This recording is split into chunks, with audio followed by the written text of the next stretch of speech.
سيدنا محمد وعلى آله وأصحابه أجمعين. اللهم صل على سيدنا محمد وعلى آل سيدنا محمد كما صليت على إبراهيم وعلى آل إبراهيم في العالمين إنك حميد مجيد. أعوذ بالله من الشيطان الرجيم. بسم الله الرحمن الرحيم. وإذ أخذنا من النبيين ميثاقهم ومنك ومن نوح وإبراهيم وموسى وعيسى ابن مريم وأخذنا منهم ميثاقا غليظا ليسأل الصادقين عن صدقهم وأعد للكافرين عذابا أليما. قال المؤلف والمفسر رحمه الله تعالى: أدام النفع بعلومه وعلومكم في الدارين آمين. إلى أن قال: وقال أبو بكر البزار حدثنا عمرو بن علي قال حدثنا أبو أحمد قال حدثنا حمزة الزيات قال حدثنا علي بن ثابت أن النبي حازم أن النبي هريرة رضي الله تعالى عنه قال: خيار ولد آدم خمسة: نوح وإبراهيم وموسى وعيسى ومحمد صلوات الله وسلامه عليهم أجمعين، وخيرهم محمد صلى الله عليه وسلم. موقوف وحمزة فيه ضعف، وقد قيل إن المراد بهذا الميثاق الذي أخذ منهم حين أخرجوا في صورة الذر من صلب آدم عليه الصلاة والسلام، كما قال أبو جعفر الرازي عن الربيع بن أنس عن أبي العالية عن أبي بن كعب قال: ورفع أباهم آدم ونظر إليهم يعني ذريته وأن فيهم الغني والفقير وحسن الصورة ودون ذلك، وقال: رب لو سويت بين عبادك، وقال: إني أحببت أن أشكر، ورأى فيهم الأنبياء مثل السرج عليهم النور، وخصوا بميثاق آخر من الرسالة والنبوة، وهو الذي يقول الله تعالى: وإذا أخذنا من النبيين ميثاقهم ومنك ومن نوح وإبراهيم وموسى وعيسى ابن مريم. وهذا قول مجاهد أيضا. وقال ابن عباس: إن الميثاق والغليظ العهد. مفسر رحمۃ اللہ علیہ ان آیات کی تفسیر فرماتے ہیں کہ ابو بکر بزار رحمۃ اللہ علیہ نے اس سند سے حضرت ابی ہریرہ رضی اللہ تعالی عنہ سے روایت نقل فرمائی ہے، اور یہ روایت جو ہے ضعیف ہے، کیونکہ اس میں حمزۃ الزیات جو ہے وہ یہ روایت موقوف ہے، اور حمزۃ الزیات جو ہے اس میں ضعف ہے۔ حضرت ابی ہریرہ رضی اللہ تعالی عنہ فرماتے ہیں کہ خیار ولد آدم علیہ السلام، سیدنا آدم کی اولاد میں سب سے افضل، سب سے اعلیٰ جو ہیں وہ یہ 5 ہیں۔ ان 5 میں سے فرمایا کہ حضرت نوح، ابراہیم، موسیٰ، عیسیٰ و محمد صلوات اللہ وسلام اللہ علیہم اجمعین، یہ اولو العزم من الرسل ہیں۔ پھر ان 5 میں سے خیرہم محمد صلی اللہ علیہ وسلم.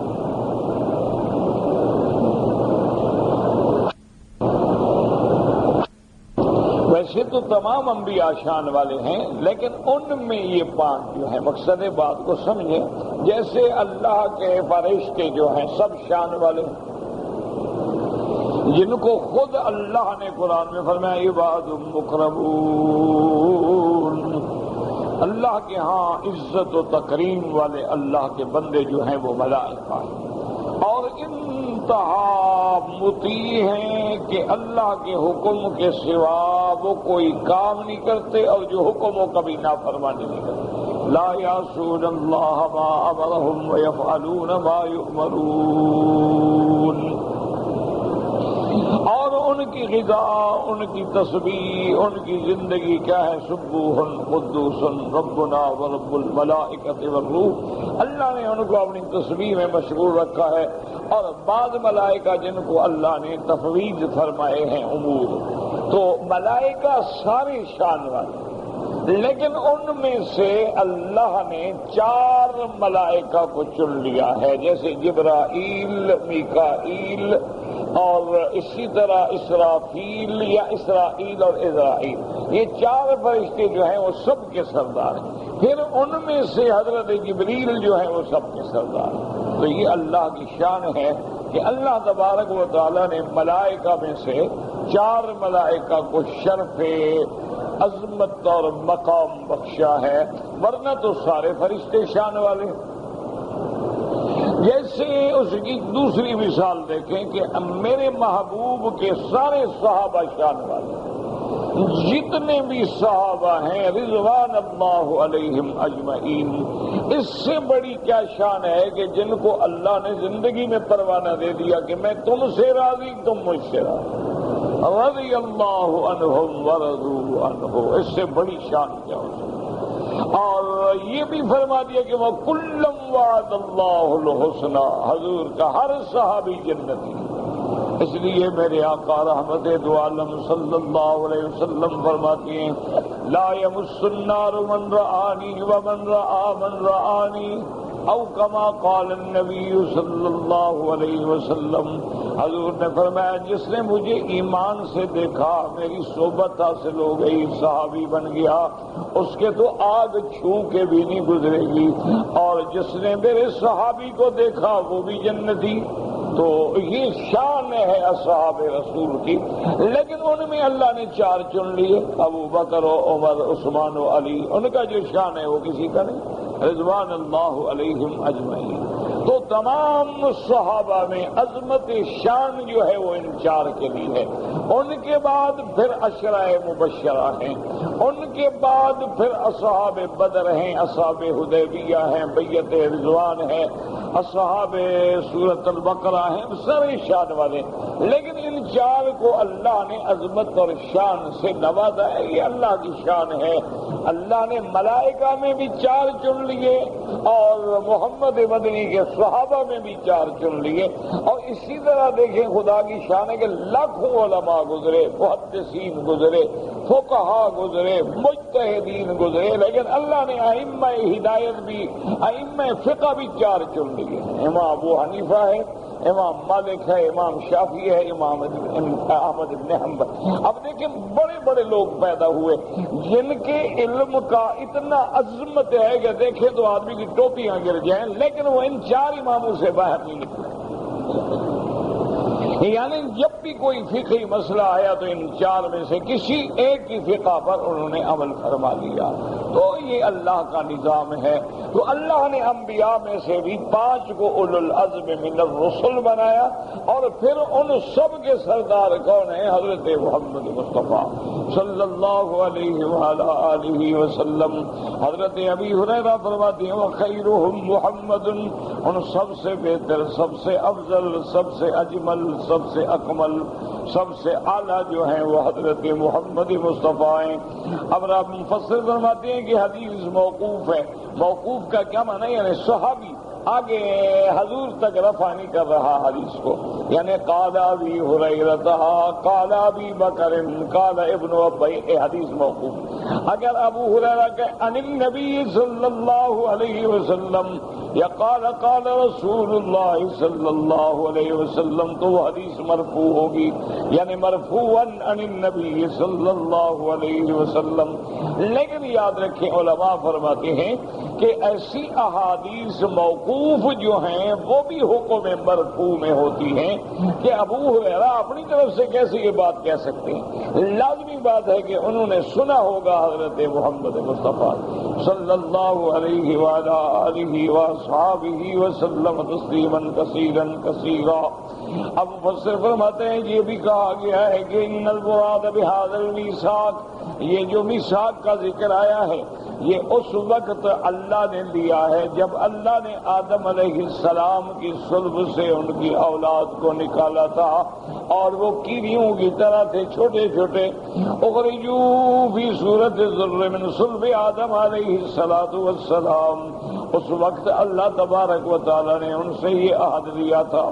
اسی طرح ابو جعفر الرازی الربیع ابن انس النبی عالیۃ ابی ابن کعب فرماتی ہیں کہ اللہ تبارک و تعالی نے آدم علیہ السلام کو اس کی اولاد دکھائی، فَنَظَرَ إِلَيْهِمْ یعنی ذُرِّيَّتَهُ، حضرت آدم نے اپنی اولاد کی طرف دیکھا، جب دیکھا تو ان فیہم الغنی والفقیر، اس میں بعض غنی ہیں بعض فقیر ہیں، بعض خوبصورت ہیں بعض بدصورت ہیں، بعض جمیل ہیں بعض درمیانی شکل والے ہیں۔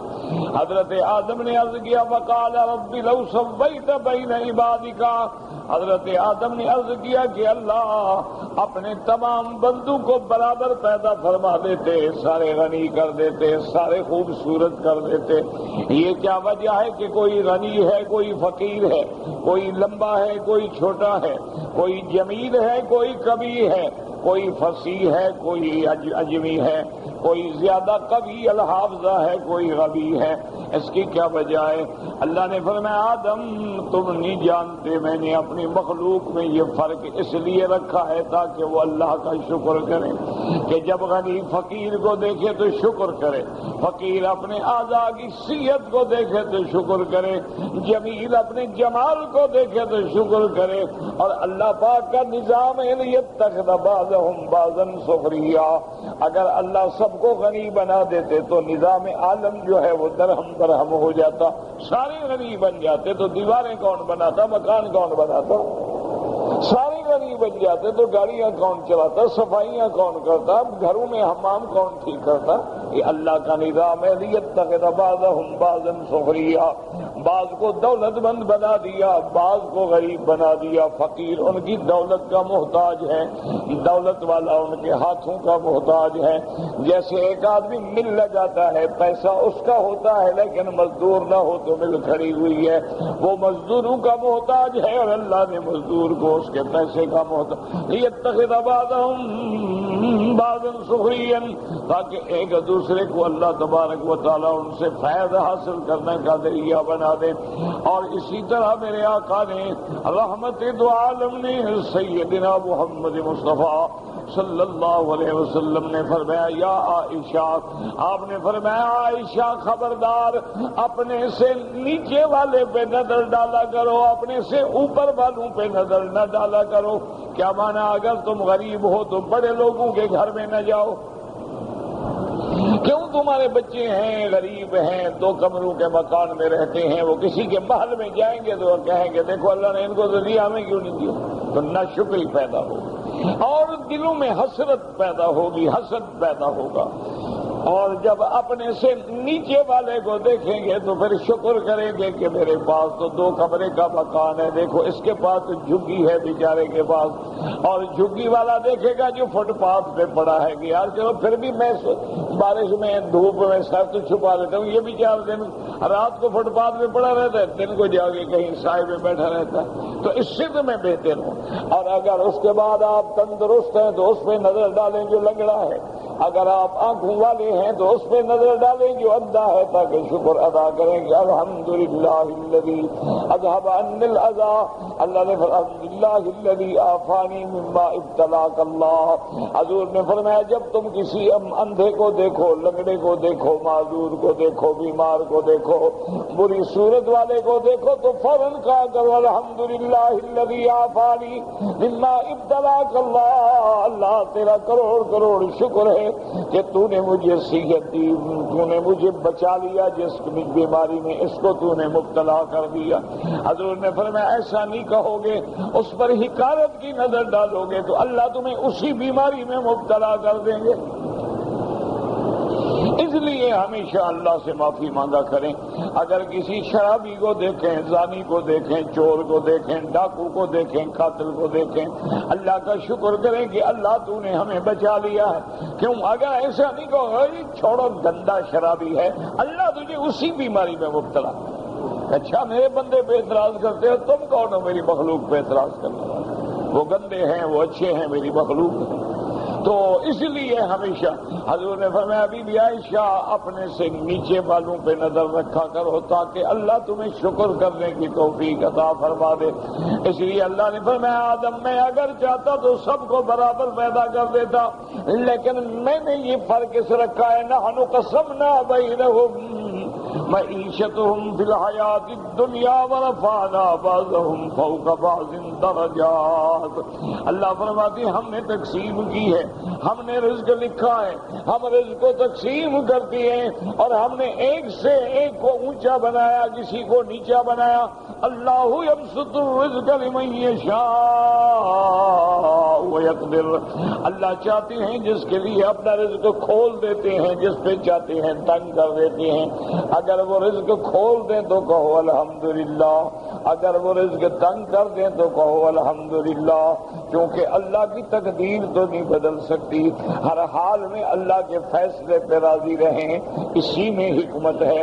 اگر اس لیے شیخ سعدی رحمت اللہ علیہ فرماتے ہیں کہ دیکھو چیونٹی کتنی کمزور ہے، فرمایا اگر اللہ چیونٹیوں کو پر دے دیتا تو چڑیوں کا ایک بچہ بھی سالم نہ رہتا۔ تو اشارہ کیا شیخ سعدی نے کہ یہ جو غریب ہیں شکر کرو غریب ہیں، اگر ان کو پیسے ملتے تباہیاں ڈال دیتے۔ اللہ کی حکمت ہے، جس کو غریب بنایا ہے اس میں بھی حکمت ہے، جس کو کمزور بنایا ہے اس میں بھی حکمت ہے، اور جس کو قوی بنایا ہے اس میں بھی اس کی حکمت ہے۔ اور اس کے بعد حضرت آدم علیہ السلام نے دیکھا، آپ فرماتی ہیں اس کے بعد آپ نے دیکھا وَرَافِيهِمُ الْأَنْبِيَاءَ، اللہ تبارک و تعالیٰ کے پیغمبر کو دکھلایا گیا کہ تیری اولاد میں نبی بھی ہوں گے، اور وہ ایسے تھے جیسے روشن ہوتے ہیں اور ان پہ اوپر نور کا اثر تھا، یعنی روشن تھے، وجہ منیر تھے، چہرے چمک رہے تھے گویا نور جگمگا رہا ہے۔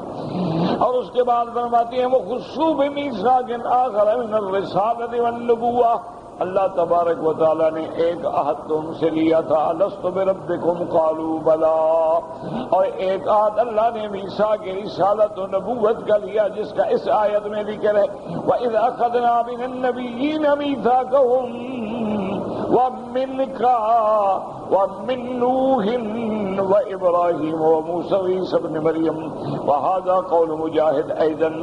اب حضرت ابن عباس فرماتے ہیں وَإِذْ أَخَذْنَا مِنَ النَّبِيِّينَ مِيثَاقَهُمْ، میثاق کا کیا معنی؟ حضرت ابن عباس فرماتے ہیں العہد الغلیظ، پکا عہد لینا، پختہ عہد لینا، اس کو میثاق کہا جاتا ہے۔ میثاق معنی عہد، عہد معنی عہد، لیکن میثاق کے معنی میں ہوتا ہے ایسا عقد، ایسا عہد جو بڑا مضبوط عہد ہو۔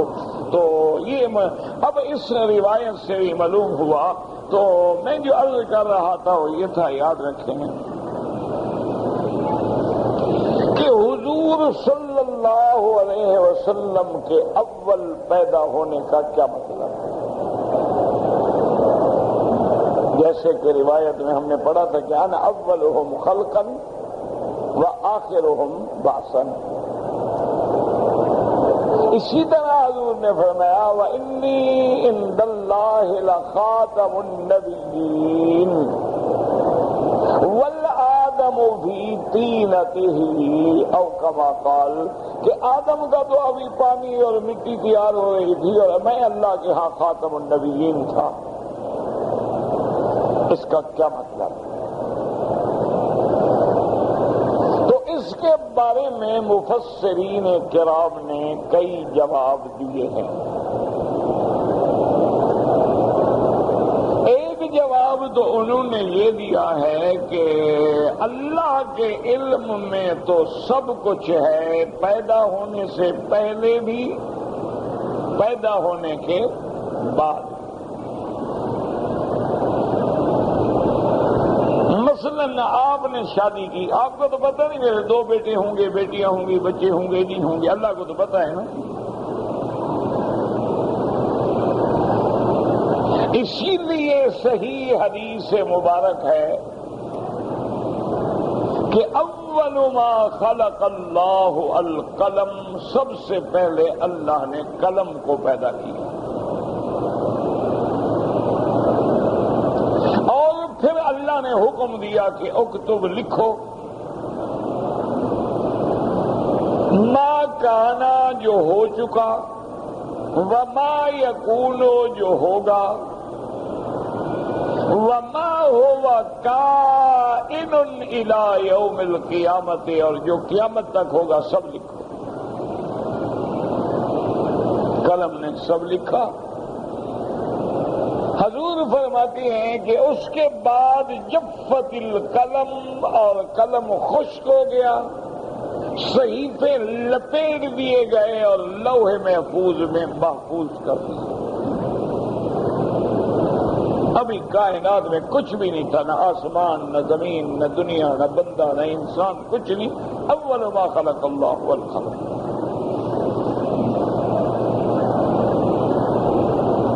تو اب علماء محدثین فرماتے ہیں کہ حضور کا یہ فرمانا کہ ابھی آدم پیدا نہیں ہوئے تھے، مانا ابھی تو کائنات بھی پیدا نہیں ہوئی تھی، اللہ میری نبوت کا اور ختم نبوت کا فیصلہ فرما چکے۔ اللہ نے یہ فیصلہ لکھ دیا تھا کہ ایک میرے نبی پیدا ہوں گے، محمد الرسول اللہ، اور وہ خاتم الانبیاء والمرسلین۔ ابھی کوئی پیدا بھی نہیں ہوا، لیکن اللہ نے تو لکھ دیا۔ ایک جواب مفسرین کرام رحمہم اللہ علیہم اجمعین یہ دیتے، تو اس سے بھی بات بن گئی کہ حضور آدم سے پہلے کرے بھی، اللہ کے فیصلے میں تو پہلے ہیں، اللہ کے لکھنے میں تو پہلے ہیں۔ اب دوسری بات علماء نے ایک اور جواب دیا، وہ فرماتے ہیں کہ جیسے میں نے مثال دی تھی، خدا کرے آپ کے دماغ میں ہو، کہ محدثین نے کیسے جمع کیا، ابھی عورتوں میں اول بی بی خدیجہ ہیں، مردوں میں اول ابو بکر ہیں، بچوں میں اول حضرت علی ہیں، اور غلاموں میں زید ہیں رضوان اللہ علیہم اجمعین۔ تو سب پہ اول ہے، اول وہ بھی ہیں، اول وہ بھی ہیں، اول وہ بھی ہیں، اول وہ بھی ہیں۔ ایک ہے حقیقت اولیت حقیقیہ، وہ بلا شک و شبہ بی بی خدیجہ ہیں، کیونکہ حضور پہ جب جبریل آئے ہیں تو آپ اترنے کے بعد سیدھا بی بی خدیجہ کے پاس ہیں۔ ابھی تو ابو بکر آپ کو ملے ہی نہیں۔ سیدہ خدیجہ کے پاس آنے کے بعد حضور نے بات بتائی کہ ایسے فرشتہ آیا، ایسے اس نے کہا، ایسے میں نے کہا، ایسے اس نے مجھے سینے سے لگا، ساری واقعہ۔ تو بی بی صاحبہ نے فرمایا کہ کاللہ واللہ لا یخزیک اللہ ابدا، فرمایا حضرت حق میں مجھے اللہ کی قسم ہے، اللہ آپ کو رسوا نہیں کریں گے، کوئی جن نہیں، کوئی خوف والی بات نہیں۔ انک لتصل الرحم، آپ صلہ رحمی کرنے والے ہیں، آپ غریبوں کے دکھ دور کرنے والے ہیں، آپ محال مسافروں کی اور بھوکوں کی مدد کرنے والے ہیں، آپ بالکل نہ گھبرائیں۔ تو سب سے پہلی تصدیق کرنے والی، تسلی دینے والی، اطمینان دینے والی، برکت بن نوفل کے بعد لے کے جانے والی تو سیدہ خدیجہ ہے۔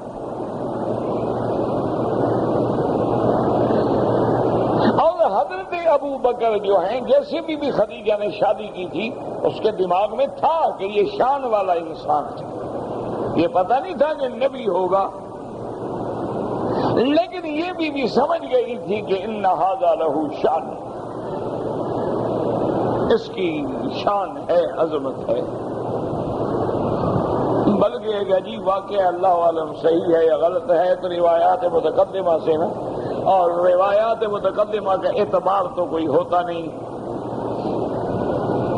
لیکن علماء افادہ استفادہ کے لیے واقعات لکھ دیتے ہیں کہ ایک دفعہ حضور پاک گم ہو گئے بچپن میں، جیسے بچہ کھیلتے کھیلتے چلا گیا، بی بی حلیمہ تو بیچاری دیوانی ہو گئی کہ بھئی محمد مصطفیٰ گم ہو گئے، اور میں مکے جاؤں گی تو ان کی والدہ کہے گی این محمد، ان میں کیا جواب دوں؟ بیچاری بھاگ رہی ہے، پہاڑوں میں ڈھونڈ رہی ہے، دوڑ رہی ہے، بھاگ رہی ہے، حضرت نظر نہیں آئے۔ ایک بوڑھا راہب اس کو ملتا ہے، کاہن ملتا ہے، اس نے کہا ماں بکی یا حلیمہ، بی بی کیا بات ہے، کیوں گھبرائی؟ اس نے کہا میرا بیٹا محمد گم ہو گیا۔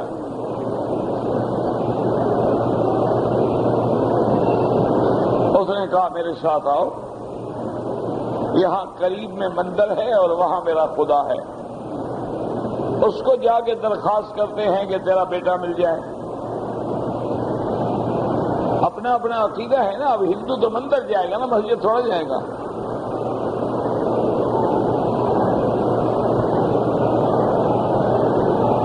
بی بی حلیمہ نے کہا ٹھیک ہے۔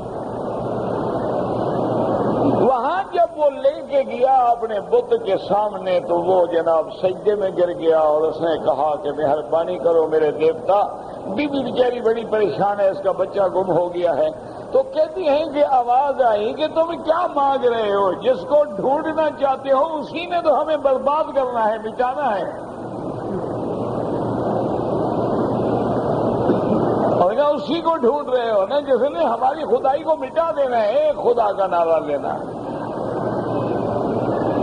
تو بہرحال ایسے واقعات ہوتے ہیں۔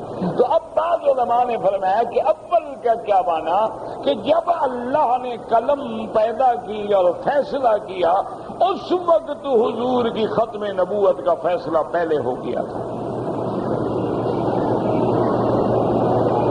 اور دوسرا علماء جواب دیتے ہیں کہ اولیت کا معنی یہ ہے کہ جب اللہ نے ارواح پیدا کی ہے، دیکھو نا انسان پیدا کرنے کے لیے تو اللہ نے ایک مدت رکھی ہے نا کہ ایک بچہ 9 مہینے پیدا ہوتا ہے۔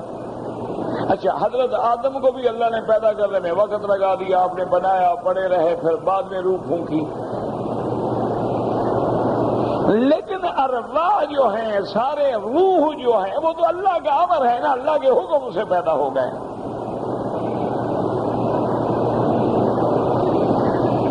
ان کے لیے تو کسی ٹائم کی ضرورت نہیں تھی کہ 9 مہینے کے بعد روح پیدا ہوگی،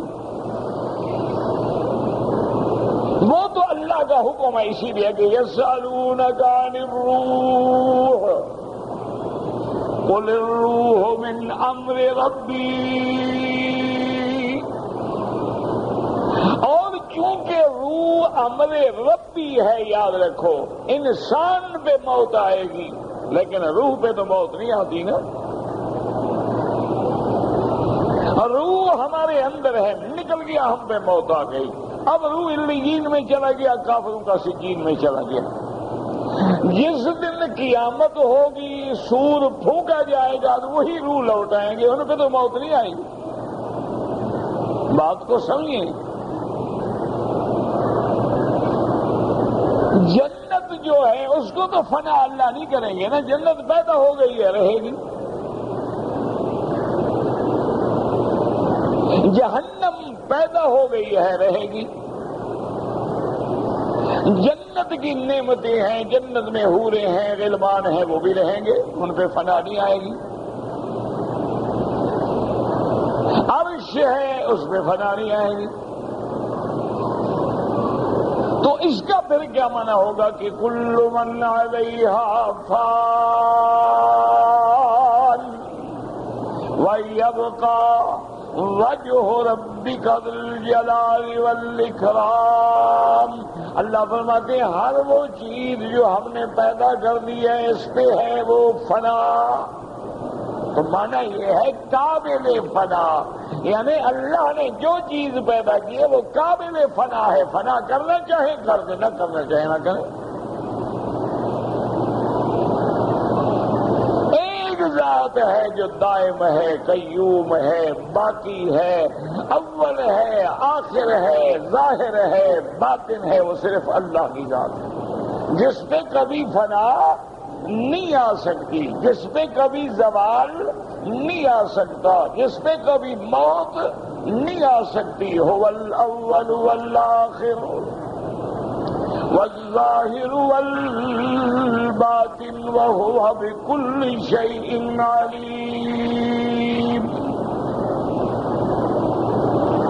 تو اب سمجھیں کہ بعض علماء فرماتے ہیں کہ جب اللہ نے عالم ارواح میں روح پیدا فرمائے تو ان میں سب سے پہلے محمد مصطفیٰ صلی اللہ علیہ وعلا آلہ واصحابہ وسلم تسلیما کثیرا کثیرا، کہ ارواح میں جو روح محمدی ہے وہ سب سے پہلے۔ اب روح محمدی چونکہ امر ربی ہے اس لیے کوئی بحث نہیں کر سکتا کہ وہ کیا ہے، اس کی کیا کیفیت ہے۔ یہی وہ دراصل باریک باتیں ہیں جو لوگوں کو سمجھ نہیں آتی، اور لوگ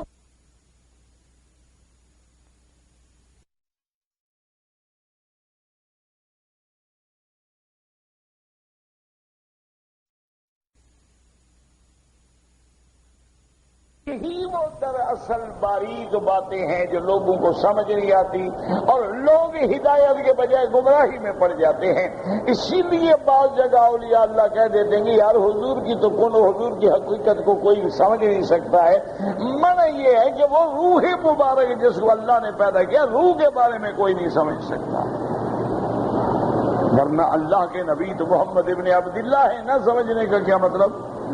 محمد ابن عبداللہ ابن عبد المطلب ابن ہاشم ابن عبد مناف ابن قصی ابن کلاب، آپ کا تو ایک پورا شجرہ ہے۔ آپ کی ولادت ہے، آپ کی حیات ہے، آپ کی رضاعت ہے، آپ کا بچپن ہے، آپ کا شباب ہے، آپ کا قبل الہجرت زندگی ہے، آپ کی ہجرت ہے، بعد الہجرت زندگی ہے، آپ کے غزوات ہیں، آپ کے اسفار ہیں، تو آپ کی زندگی تو معلوم ہے۔ اگر معلوم نہ ہو تو ہم کلمہ کس کا پڑھتے ہیں؟ تو اس لیے سمجھا کریں ان بزرگوں کے کہنے کا مقصد یہ ہوتا ہے کہ وہ جو روح محمدی ہے، اور روح کے بارے میں کوئی نہیں جان سکتا۔ اس لیے حکم ہے کہ میرے محبوب اگر آپ سے روح کے بارے میں سوال کریں تو بس ایک ہی جواب دے دیں کہ قل الروح من امر ربی وما اوتیتم من العلم الا قلیلا۔ روح میرے امر ربی ہے، میرے رب کا امر ہے، اللہ کے سوا کوئی نہیں جانتا، اور جتنا علم دیے گئے ہو چاہے کتنا ہو اللہ کے علم کے سامنے وہ تھوڑا ہے۔ یہ ضروری نہیں ہے کہ ہر چیز کا علم جو ہے وہ دے دیا جائے۔ اب جناب سمجھیں کہ مفسر فرماتے ہیں کہ اللہ نے یہ عہد کیوں لیا؟ دیکھو نا، جب عہد لیا جاتا ہے کوئی وجہ تو ہے نا۔ میں کہتا ہوں جی بھی پہلے وعدہ کرو بھائی ایسے نہیں، قسم کھاؤ، پکا وعدہ کرو، تو کچھ ہوگا نا کس بات پر؟ ایک تو وعدہ یہ تھا کہ تم پیغام خدا بندی پہنچاؤ گے، تبلیغ الرسالہ، ان اقیم الدین، اور دوسرا یہ تھا کہ ثم جاءکم رسول مصدق لما معکم لتؤمنن بہ، پھر میرا رسول آئے گا، محمد مصطفیٰ آئے گا، اس کی تصدیق کریں گے اور اس کی مدد کریں گے۔ اور اس سارے عہد کا مجموعی فائدہ کیا ہوگا اس پہ اب مفسر رحمۃ اللہ علیہ فرماتے ہیں، اللہ فرماتے ہیں وَأَخَذْنَا مِنْهُمْ مِيثَاقًا غَلِيظًا لِيَسْأَلَ الصَّادِقِينَ عَنْ صِدْقِهِمْ وَأَعَدَّ لِلْكَافِرِينَ عَذَابًا أَلِيمًا لِيَسْأَلَ الصَّادِقِينَ عَنْ صِدْقِهِمْ قَالَ مُجَاهِدٌ المبلغین المؤدین عن الرسل، کہ اللہ تبارک و تعالی نے پیغمبروں کی جو ڈیوٹی لگائی، جو تبلیغ رسالت کی، پیغمبر سے بھی پوچھا جائے گا پھر اللہ نے جن کو پیغمبروں کے ذریعے بات پہنچائی ان سے بھی پوچھا جائے گا، جیسے حدیث مبارک میں آتا ہے قیامت یوم عرفات والے دن، حج والے دن میرے آقا نے سارے صحابہ سے پوچھا کہ لوگوں مجھے یہ بتاؤ میں نے اللہ کا دین پہنچا دیا ہے کہ نہیں پہنچا دیا؟ انہوں نے کہا بلغتا یا رسول اللہ آپ نے پہنچا دیا ہے۔ حضور اپنی انگلی بھی اٹھائیں گے، فرمائیں گے اللہم فاشہد ہل بلغت اللہم۔ انسانوں سے بھی سوال ہوگا کہ اللہ کا دین میرے پیغمبروں نے پہنچایا، تمہیں پہنچایا کہ نہیں پہنچایا؟ اس لیے قرآن کہتا ہے کہ جب کافروں کو جہنم میں ڈالا جائے گا اور اس کے بعد اللہ کے ملائکہ پوچھیں گے کیا تمہارے پاس اللہ کی طرف سے کوئی ڈرانے والا آیا تھا کہ نہیں آیا تھا؟ کلما القوا فیہا، جب وہ جہنم میں ڈال سألہم خزنتہا الم یاتکم نذیر، اللہ کے خزنہ فرشتہ پوچھیں گے کیا تمہارے پاس ڈرانے والے آئے؟ قالوا بلا قد جاءنا نذیر، وہ کہیں گے کہ ہاں ڈرانے والے آئے۔ فکذبنا وقلنا ما نزل اللہ من شیء ان انتم الا فی ضلال کبیر، وہ کہیں گے ڈرانے والے تو آئے لیکن ہم نے انکار کیا، ہم نے ان کی باتوں کو نہیں سنا۔ اسے مفسر فرماتے ہیں یسأل الصادقین عن صدقہم وقولوا تعالی وَأَعْتَدْنَا لِلْكَافِرِينَ مِنْ عَذَابٍ أَلِيمًا مُوجِعًا، اور اللہ فرماتے ہیں کافروں کے لیے ہم نے عذاب دردناک تیار کر رکھا ہے۔ وَنَحْنُ نَشْهَدُ أَنَّ الرُّسُلَ قَدْ بَلَّغُوا رِسَالَاتِ رَبِّهِمْ، اب مفسر فرماتا ہے کہ ہم گواہی دیتے ہیں کہ ان الرسل کے تمام انبیاء نے اللہ کے پیغام پہنچا دیے۔ وَنَصَحُوا الْأُمَمَ وَأَفْصَحُوا لَهُمْ عَنِ الْحَقِّ الْمُبِينِ الواضح الجلی الذی لا لبس فیہ ولا شک ولا امترا، اللہ کے رسولوں نے اللہ کا دین پہنچایا، امتوں کی خیر خواہی کی اور امتوں کو کھول کھول کے وہ حق مبین پہنچا دیا، جو حق بھی ہے، جو واضح بھی ہے، جو روشن بھی ہے، جس میں کوئی التباس نہیں، جس میں کوئی شک نہیں، جس میں کوئی شبہ نہیں۔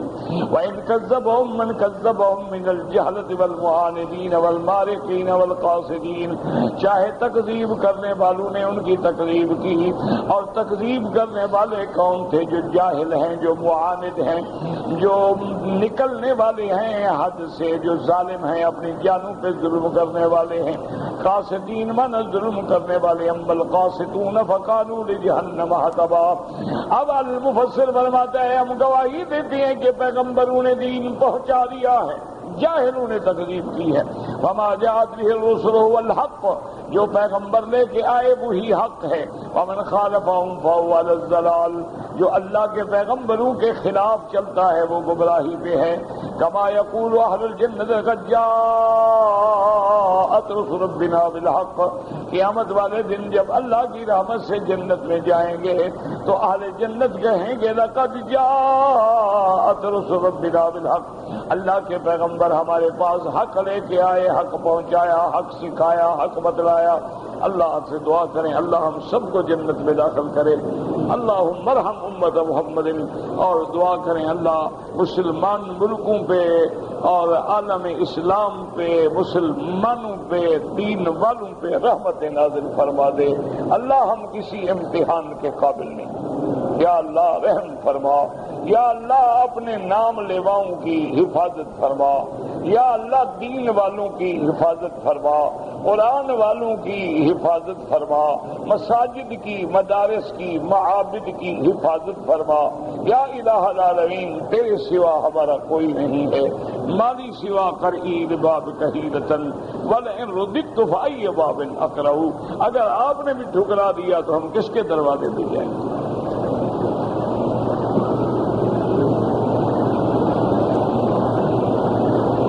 اگر کوئی آدمی نماز جنازہ کے آخر میں شامل ہوا، ایک تکبیر مل گئی، اب امام نے سلام پھیر دیا، وہ جلدی سے 3 تکبیریں پوری کر لے، اللہ اکبر اللہ اکبر اللہ اکبر، السلام علیکم ورحمۃ اللہ، السلام علیکم، کیونکہ اب پڑھنے کا وقت نہیں ہے، اور تکبیریں بھی جلدی جلدی مکمل کر لے، یہ نہ ہو کہ جنازہ چلا جائے اور یہ جنازہ پڑھا ہو، کس کا جنازہ پڑھ رہے ہو؟ اس لیے امام کے سلام پھیرنے کے بعد تم نے کچھ نہیں پڑھنا ہے، صرف تکبیریں کہنی، اللہ اکبر اللہ اکبر اللہ اکبر، السلام علیکم۔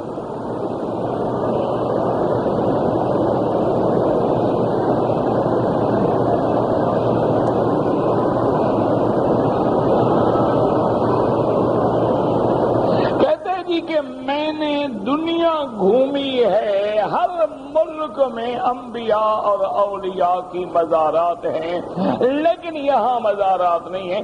ہر ملک جو تم نے گھوما ہے وہاں قرآن و سنت کا قانون بھی نہیں ہے۔ جہاں قرآن و سنت کا قانون ہوگا وہاں قبروں پہ گنبد بنانا منع ہے، اور منع کرنے والا محمد مصطفیٰ ہے۔ باقی تمہاری مرضی ہے کہ دنیا میں گھومنے سے تو بہت ساری چیزیں تم نے دیکھی ہیں، وہ بھی ساری جائز ہو جائیں۔ دنیا میں گھومنے سے کیا کچھ نہیں ہوتا ہے، دنیا آپ گھومے تو عرس بھی ہوتا ہے، قوالی بھی ہوتی ہے، گانے بھی ہوتے ہیں، قبروں پہ سجدے بھی ہوتے ہیں، جھومر بھی لگائی جاتی ہے، گلے میں اور پاؤں میں گھنگرو باندھ کے ناچا بھی جاتا ہے، سب دین ہے۔ دنیا تو تم نے بڑی گھومی ہے۔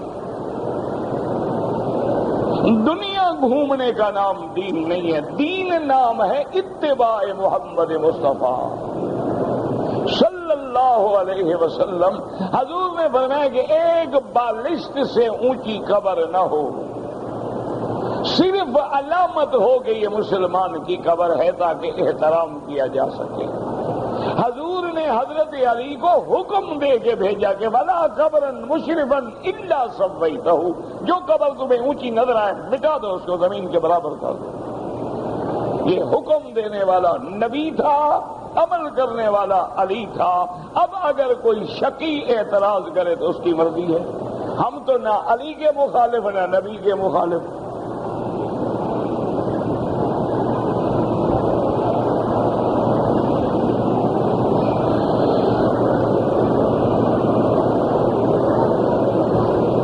آیت للہ ما فی السماوات و ما فی الارض، بالکل ٹھیک ہے۔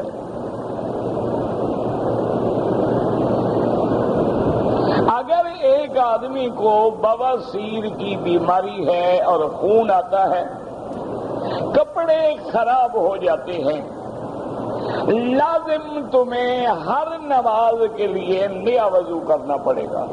مثلا مغرب کا تم نے وضو کیا ہے، اب عشاء تک وہی وضو کافی ہے، طواف کرو، نفل پڑھو، نماز پڑھو، پڑھتے رہو۔ عشاء کے لیے پھر نیا وضو کرو گے، اور نیچے اپنا پیڈ یا کوئی چیز باندھ کے رکھا کرو تاکہ خون کے قطرے جو ہیں مساجد میں نہ گریں اور زیادہ تمہارے کپڑوں کو نہ لگیں۔ سرکار دو عالم کے لیے قربانی تو بالکل کریں، حضرت علی بھی فرماتے تھے۔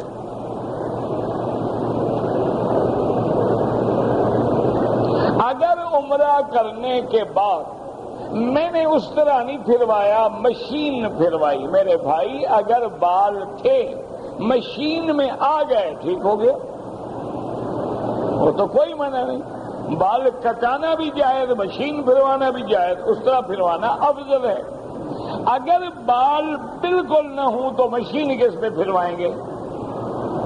اگر آپ کے بال تھے اور آپ نے مشین پھروائی ٹھیک ہو گیا، کوئی دم شم نہیں۔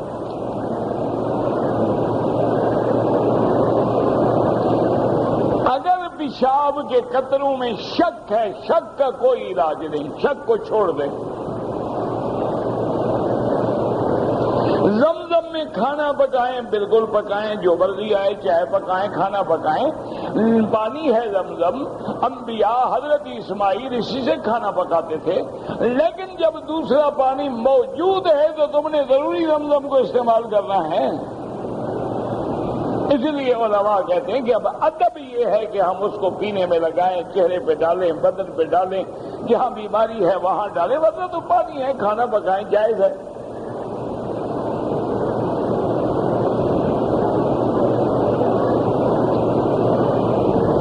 عمرے کی صفا کے لیے ویل چیئر پر پہاڑی پر برابر لے کے جاتے نہیں، کوئی حرج نہیں، وہ بھی کام ہو رہا ہے نا، اسی لیے تو ہو رہا ہے کہ تاکہ آئندہ تمہیں تکلیف نہ ہو، تم نیچے دوڑو۔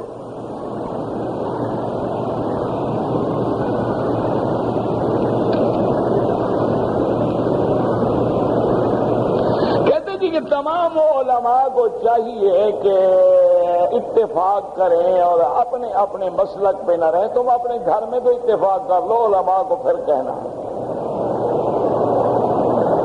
تمہاری بیوی بیٹے بچے ایک بات میں متفق ہیں، جس دن ہو جاؤ پھر علماء کے پاس بھی آ جانا۔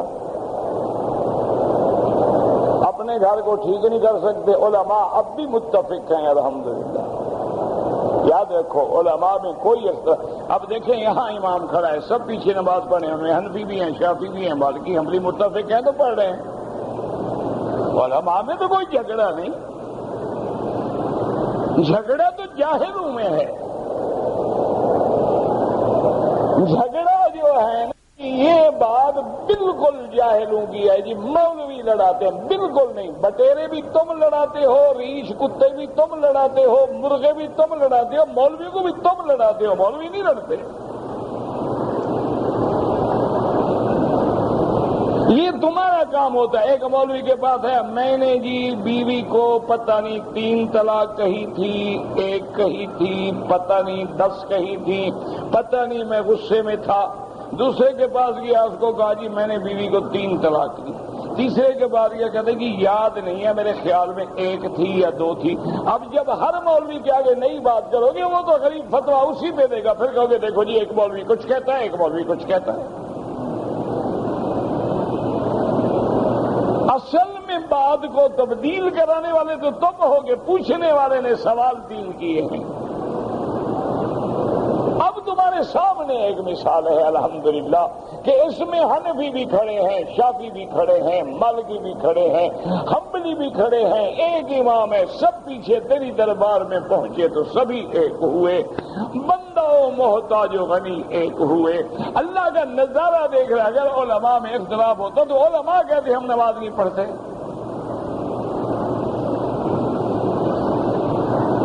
اس لیے علماء میں کوئی اختلاف نہیں، اختلاف تیرے دماغ میں کھڑا ہے۔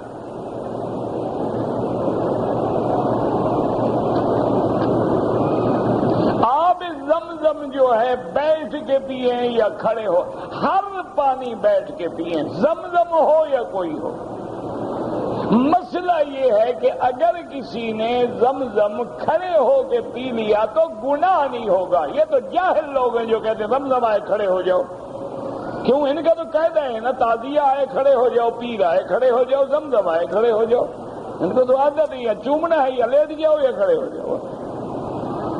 کوئی مسئلہ نہیں ہے، زمزم ہو، پانی ہو، کھانا ہو، بیٹھ کے کھانا سنت ہے، کھڑے ہو کے تو انگریز کی سنت ہے کہ کھانا بھی پلیٹ ہاتھ میں ہے، سب کھڑے ہیں۔ یہ تو انگریز کا طریقہ ہے، اس کا محمد مدنی سے کوئی واسطہ نہیں۔ صرف زمزم میں کھڑے ہو کے پینے کی گنجائش ہے، لیکن وہ بھی محدثین فرماتے ہیں حضور نے اس لیے کھڑے ہو کے پیا تھا کہ نیچے پانی تھا، بیٹھنے کی جگہ نہیں تھی، حضور کنویں پہ کھڑے تھے۔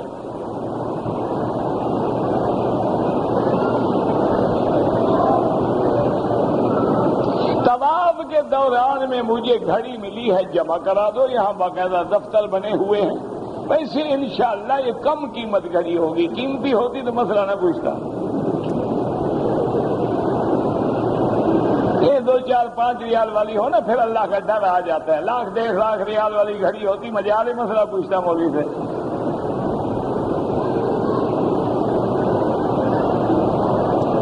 اسی لیے مولوی صاحبان کو بھی 10 ریال زکوٰۃ کے دیں نا، اس کا پوچھتے ہیں زکوٰۃ ہے، صدقات ہے، اگر 2000 جیب میں ڈالے اچھا دعا کر، تاکہ نہ پوچھیں گے نہ ذمہ داری آئے گی۔ میں نے اپنے نانا دادی کو نہیں دیکھا ہے تو ہر کسی نے نہیں دیکھا ہے۔ کوئی تمہارا زیادہ گناہ ہے کہ تم نے نہیں دیکھا، عمرہ کرو، بالکل کرو بھائی، بھائی ہو بہن ہو رشتہ دار سب کے لیے کرو۔ کہتے ہیں جی کہ میں نماز پڑھتے ہوئے مجھے وسوسے آتے ہیں، یہ تمہارے ایمان کی دلیل ہے، بڑی اچھی بات ہے، آنے دو وسوسے جتنے آتے ہیں۔ اندر ایمان ہے تو شیطان ڈاکہ ڈال رہا ہے نا، اگر ایمان نہ ہوتا وسوسے ڈالنے کی ضرورت کیا ہے؟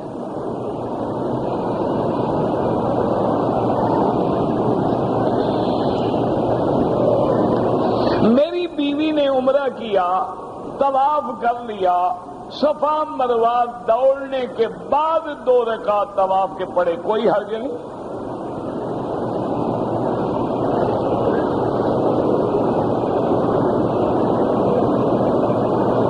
اگر احرام کی حالت میں ہم نے پاسپورٹ کے لیے پیٹی باندھی ہوئی ہے، بالکل جائز ہے۔ اگر ایک آدمی نے ہوائی جہاز میں بیٹھے بیٹھے احرام باندھ لیا، غسل بھی نہیں کیا، وضو بھی نہیں کیا، 2 رکعت بھی نہیں پڑھے، لبیک اللہ، بالکل ٹھیک ہے، کوئی ضروری نہیں، وہ تو سنت ہے غسل کرنا، نہ کرے تو نہ کرے۔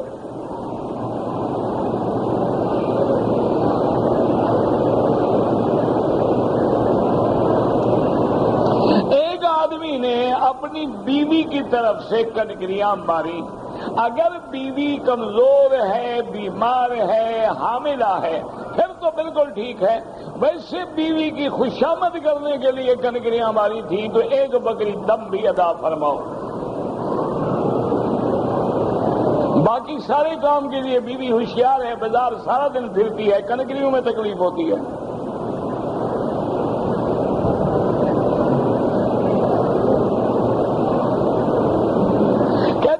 جہاز میں بیٹھا تھا، ایئر کنڈیشن کی وجہ سے سردی محسوس ہوئی تو میں نے ٹانگوں پہ سلا ہوا کپڑا ڈال دیا، کچھ بھی نہیں ہوتا، کوئی یہ تو کوئی شریعت نے لکھا سردی لگے مر جاؤ کپڑا نہ ڈالو۔ یہ اچھا عمر آئے کہ عمر کے آنے سے پہلے ٹانگیں اکڑ جائیں، عمر کیا کرو گے؟ بالکل کمبل ڈالنے، کوئی سیدھا کپڑا ڈالنے، کوئی سیدھا کپڑا پہنو نہیں، ایسے ڈال لو تو کوئی حرج نہیں۔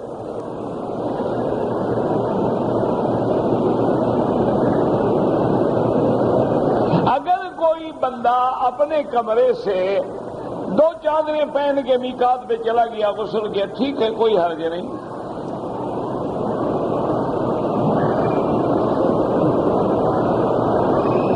اگر ایک آدمی کو احتلام ہو گیا بستر پہ، دوسرا بندہ آگے بیٹھ گیا، اس کو اگر لگ جائے تو دھوئے، نہ لگے تو کوئی بات نہیں۔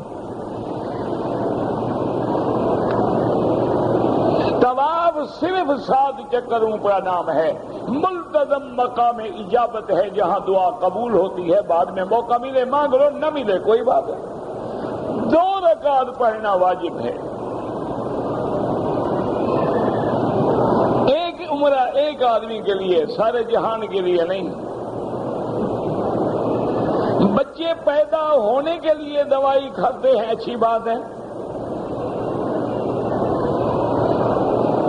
اگر کسی آدمی نے بہن سے برائی کی ہے، انا للہ و انا الیہ راجعون، فقہا کے نزدیک تو واجب القتل ہے، لیکن اگر مدعی نہیں، گواہ نہیں، پھر توبہ کرو، اللہ پاک قادر ہے معاف کر دے۔ ربنا تقبل منا انک انت السمیع العلیم۔ اب انشاءاللہ درس جو ہے نا اتوار کو ہوگا، یوم الاحد، چونکہ میں نے ایک مدینہ منورہ 1 دن کے لیے جانا ہے، انشاءاللہ قبول کر لے۔ اللہم صلی علی سیدنا محمد وعلی آل سیدنا محمد وبارک وسلم۔ اللہم انت ربی لا الہ الا انت الاحد الصمد الفرد الذی لم یلد ولم یولد ولم یکن له کفوا احد۔ اللہم انت ربی لا الہ الا انت الحنان المنان بدیع السماوات والارض یا ذا الجلال والاکرام۔ اللہم انا نسألك العفو والعافية والمعافاة الدائمة في الدين والدنيا والآخرة۔ اللهم لا تدع لنا ذنبا إلا غفرته، ولا هما إلا فرجته، ولا عيبا إلا سترته، ولا كربا إلا نفسته، ولا ضالا إلا هديته، ولا فسادا إلا أصلحته، ولا مريضا إلا شافيته، ولا مبتلا إلا عافيته، ولا أسيرا إلا يسرته، ولا مجاهدا إلا نصرتا، ولا عدوا ظالما إلا أهلكتا۔ یا اللہ بیماروں کو شفا عطا فرما، یا اللہ بیماروں کو شفا عطا فرما، یا اللہ بیماروں کو شفا عطا فرما، ہماری ظاہری باطنی روحانی جسمانی بیماریاں کمزوریاں دور فرما، یا اللہ بے حیاؤں کو حیا عطا فرما، بے دینوں کو دین عطا فرما، یا اللہ بے دینوں کو دین عطا فرما، یا اللہ جن کا رزق تنگ ہے ان کے رزق میں برکتیں عطا فرما، یا الہ العالمین جن کے گھروں میں بچیاں ہیں ان کے رشتے آسان فرما، یا اللہ ہمیں مانگنا نہیں آتا بغیر مانگے عطا فرما، یا اللہ مسلمانوں کے حال پہ رحم فرما، یا اللہ حضور کی امت پہ رحم فرما، یا اللہ دین والوں پہ رحم فرما، دین کے کام کرنے والوں پہ رحم فرما، قرآن پڑھنے پڑھانے والوں پہ رحم فرما، حدیث پہ رحم فرما، حدیث مبارک کے پڑھنے پڑھانے والوں پہ رحم فرما، طلباء و طالبات پہ رحم فرما، مساجد و مدارس آپ کی حفاظت فرما، یا اللہ سارے جھگڑے سارے فتنے اپنی قدرت سے دور فرما، یا الہ العالمین پورے عالم میں ہدایت کی فضا پیدا فرما، پورے عالم میں ہدایت کی ہوائیں چلا دے، یا اللہ حضور کے کلمے پڑھنے والے کو دین کا داعی اور دین کا سپاہی بنا دے، یا اللہ ہمیں تو مانگنا نہیں آتا بغیر مانگے عطا فرما، یا اللہ ہمیں سرکار دو عالم کی محبت نصیب فرما، انبیاء صحابہ شہداء صدیقین اولیاء کی محبت نصیب فرما، علماء فقہاء محدثین کی محبت نصیب فرما، حرمین الشریفین کو قیامت تک ہر فتنے سے محفوظ فرما، صلی اللہ تعالی علی خیر خلقہ سیدنا محمد وعلی آلہ واصحابہ اجمعین برحمتک یا ارحم الراحمین، اللہم صل علی سیدنا محمد